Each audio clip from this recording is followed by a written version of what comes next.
వరాహావతారంలో కాపాడినటువంటి విష్ణుమూర్తిని స్తుతించేటువంటి పరమ పవిత్రమైనటువంటి 4 శ్లోకములు.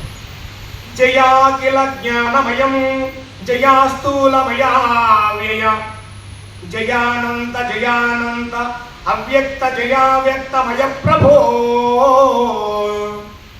పరా పరా పరాత్మ సర్వాత్మం జయ జయ జయ యజ్ఞపతే నఘా త్వం యజ్ఞస్త్వం వసత్కారస్త్వం ఇంద్రస్త్వం రుద్రస్త్వం బ్రహ్మస్త్వం ఓంకారః త్వం మగ్నయః త్వం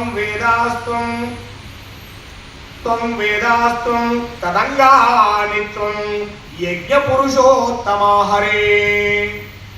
సూర్యాదయో గ్రహాస్త నక్షత్రాణ్యఖిలాని మాతా మాతా ముతాముదృశ్యం అదృశ్యం దృశ్యం పురుషోత్తమ యశ్చోక్తం యశ్చ నైవోక్తం మయాత్ర పరమేశ్వర తత్సర్వం నమస్తుభ్యం తత్సర్వం త్వం నమస్తుభ్యం భూయో భూయో నమామ్యహం నమో నమ జనార్దన.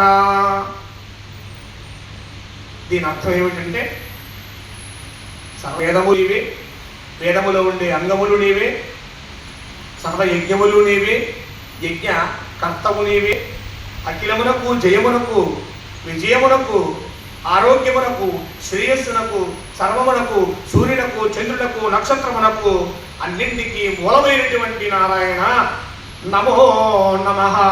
నేను భూయో భూయో అంటున్నాడు. భూయ అంటే మరల, భూయో భూయో అంటే ఎగైన్ అండ్ ఎగైన్, మరల నమో నమః నమస్కరిస్తున్నాను. ఈ 4 శ్లోకాలు పఠించినటువంటి వారి కోరికలు అవి ఎంతటివైనా సాధించగలిగేటువంటి శక్తి ఈ ధ్యాన శ్లోకాలకు ఉన్నదని చెప్ప